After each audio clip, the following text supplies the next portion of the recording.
सुप्रभात बच्चों। आज हम अपनी कक्षा 10 की विज्ञान की पुस्तक में जो हमारा तीसरा पार्ट चल रहा था, धातु और अधातु, इसमें मैंने कल आपको जो है भर्जन, निस्तापन और थर्मिट अभिक्रिया बताई थी। और इसके बाद मैं इसमें आपको अगले पॉइंट बताऊंगा, संक्षारण और यसद लेपन, ये क्या होते हैं करके। ठीक है, संक्षारण के बारे में हमने अपने पहले पार्ट रासायनिक अभिक्रिया और इसके प्रकार में भी पढ़ा था। ठीक है, तो दोबारा से हम इसको देख लेते हैं, जिससे कि ये जो है आसानी से समझ में आ जाए। ठीक है आप लोगों को, तो देखते हैं संक्षारण। अनेक धातुओं की सतहें वायु तथा जल से प्रभावित होती हैं। तो जो धातुएं होती हैं जैसे कि लोहा, आयरन, कॉपर, तो ये वायु, जल और नमी के संपर्क में आती हैं जब, तो आयरन को जब आर्द्र वायु में अधिक समय तक खुला छोड़ देते हैं, यानी कि इसमें से अब एक आयरन धातु को लिया गया है। जब आयरन यानी कि लोहा वायु में यानी कि नम मौसम में अगर बाहर रह जाता है, तो उसकी सतह पर भूरे रंग की एक पपड़ीदार पदार्थ, ठीक है, का आवरण उत्पन्न हो जाता है। जैसा आप सभी लोगों ने देखा होगा, एक पपड़ीदार आवरण जो है लोहे की चारों ओर उत्पन्न हो जाता है। यदि लोहा खुले स्थान पर पड़ा हुआ है तो इसे जंग कहते हैं। ठीक है, इसे जंग कहा जाएगा। जंग हाइड्रेटेड आयरन थर्ड ऑक्साइड, यानी कि यह क्या कहलाएगा, इसका सूत्र होता है जंग का Fe2O3.XS2। ठीक है, एक्स इसलिए क्योंकि यहाँ पे जल के अणु कितने होते हैं ये क्लियर नहीं होता है, इसलिए इसको एक्स से शो करते हैं। ठीक है, Fe2O3 ब्रैकेट के अंदर है यहाँ पे Fe2O3.XS2, तो ये है आपका हाइड्रेटेड आयरन ऑक्साइड। थर्ड इसलिए लिखा है क्योंकि 3 आयरन के इसमें क्या है, ऑक्सीजन परमाणु।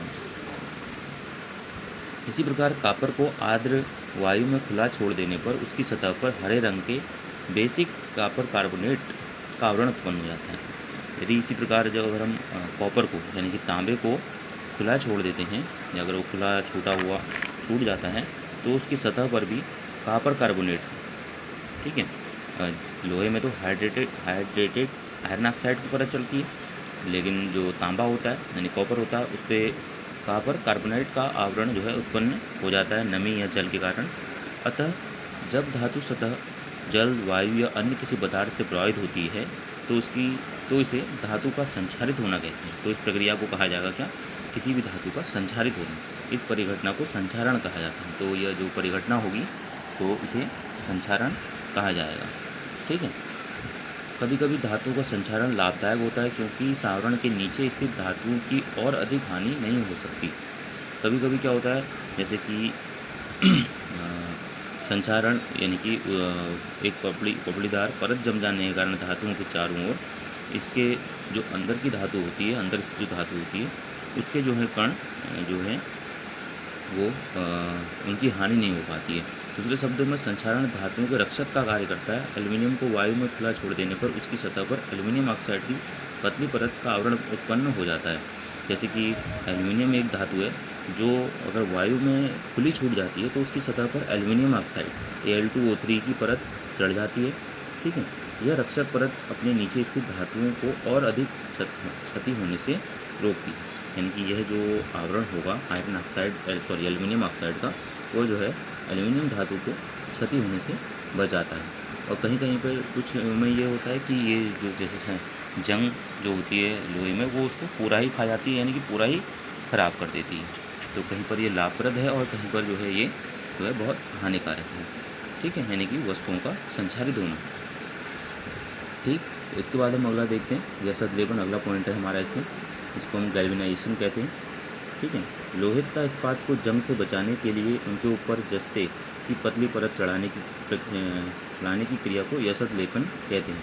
जैसे कि आप लोगों ने देखा होगा कि लोहे के ऊपर जो इस्पात होता है हमारा, स्टील वगैरह, ठीक है, तो उसके ऊपर जो है उसको जंग से बचाने के लिए जस्ते यानी कि जिंक की जो है परत चढ़ा दी जाती है। इससे क्या है, वो संक्षारित नहीं हो पाता है। तो इस क्रिया को यसद लेपन, गैल्वेनाइजेशन कहा जा सकता है। वैसे लोहे को अन्य चीज़ संक्षारित होने से बचाने के लिए अन्य प्रक्रियाएं भी की जाती हैं, जैसे ग्रीस लगाकर या तेल लगाकर या पेंट लगाकर भी बचा सकता है। लेकिन जो ये प्रक्रिया होती है जिंक चढ़ाने की, ये परमानेंट होती है, ये स्थायी होती है, इसके बाद जो धातु होगी वो संक्षारित नहीं होती है। ठीक है, तो इनको आप अपनी फेयर कॉपी में नोट कीजिएगा। ठीक है, संक्षारण को और ऐसकलेपन को। और उसके बाद मैं आपको कल हमारा पॉइंट रहेगा धातु और अधातु में अंतर, जो बोर्ड परीक्षाओं की दृष्टि से काफ़ी महत्वपूर्ण है। खनिज और अयस्क में अंतर। ठीक है, ये काफ़ी इम्पोर्टेंट नोट्स हैं कक्षा 10 में बोर्ड परीक्षाओं की दृष्टि से। तो इनको मैं आपको कल जो है इनको वीडियो में इनको बताऊँगा। ठीक है।